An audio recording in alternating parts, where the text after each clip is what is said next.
Hey, greetings. Performance reviews, where I give you the review from the technician's point of view. Today I want to talk about baking soda. Baking soda, despite being a little bit of an internet meme, is something that some people try to deodorize their carpet with. For whatever reason, they get the idea in their head that this is somehow the same as carpet powder. Now, carpet powder is a very coarse thing that's specifically designed to be picked up in vacuums. You still need to throw your vacuum bag away after using carpet powder. Or if you have a bagless unit, you need to have your bagless unit professionally serviced afterwards. So there's one more pro to having a bagged unit is you can just throw away the bag and renew the filtration system. So I have here a Shark vacuum, which is a pretty common vacuum that people have. I've had this thing for a little over a month. Bought it brand new. And we're going to first talk about filters are fairly clean, and the bin is, I bet that's cleaner than your bin at home if you have one of these things. So I also have a 13-pound sack of baking soda. I don't think I'll need to go through nearly that much. We're going to start with a cup at a time and see what happens to this little shark when we suck up a cup of baking soda. And I'm going to film it, and I'm going to show you the results. And at the end of this video, you're going to see why you should not use baking soda with your vacuum and how it can damage your vacuum. Furthermore, baking soda is not approved by the Carpet and Rug Institute. So if you're using it in your carpet, you'll need to have it professionally extracted out if you put it on your carpet. That's the sad truth of it. Don't put it on your carpet. Use a product that's approved by the Carpet and Rug Institute. I'll put a link in the description of that. There are hundreds of different ones that are all very, very good and safe for your carpet and your vacuum. All right, we've got about a cup of baking soda here. We'll try putting it on the floor first, but this shark is not particularly good at cleaning hard floor, so let's see how it does.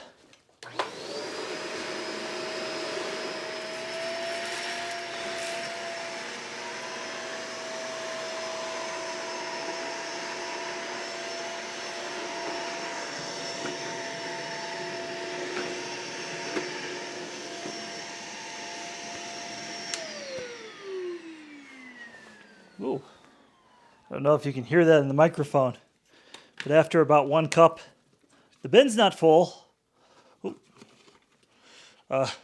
Yeah, so that's 1 cup of baking soda. All right, cup number 2 of baking soda. Let's see what happens.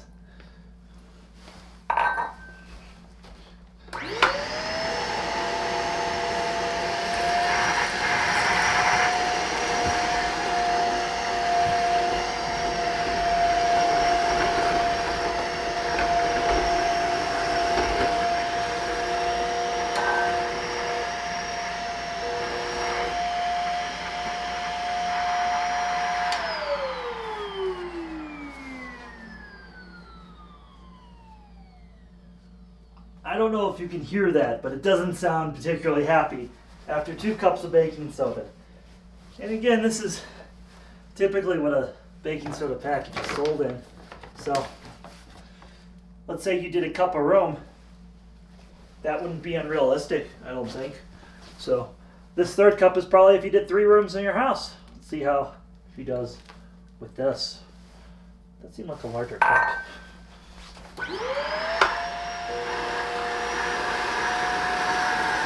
She's really struggling now.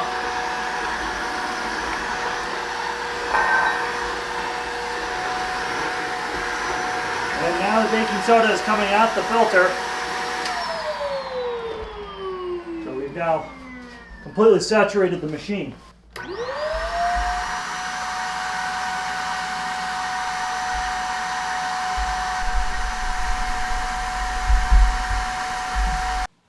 All right, folks. Well, let's see how bad the damage is. You can see where it's started leaking out the front, and as you can see in this footage, it went into the air. So I've now stopped and turned the air purifier on in the room. So the baking soda, as you can see, again, the bin is not even remotely close to the full line.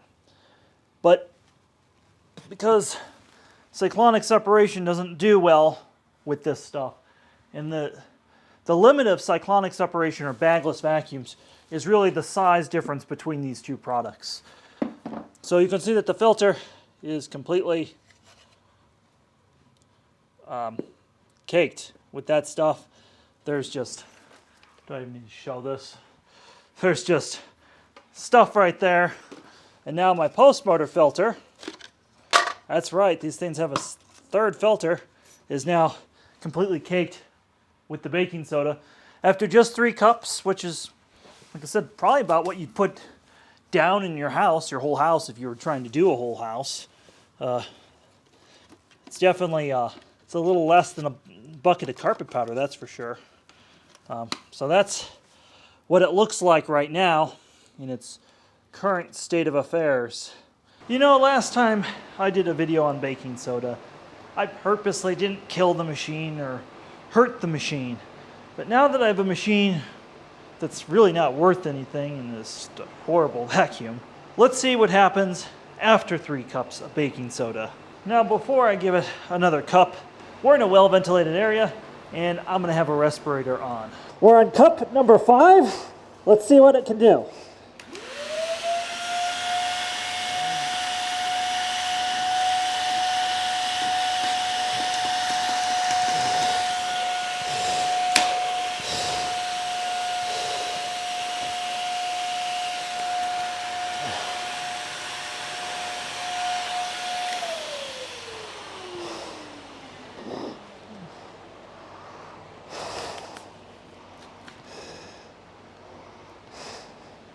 All right, well, there's the state of the bin.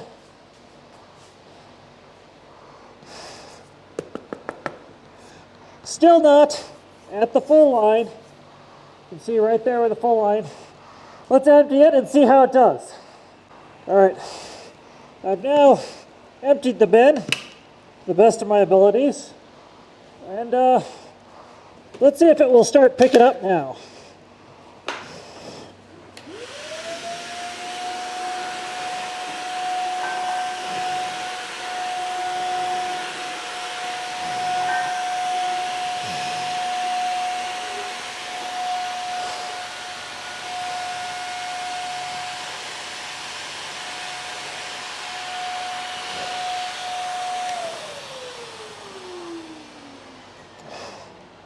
I think that's kind of the end of it.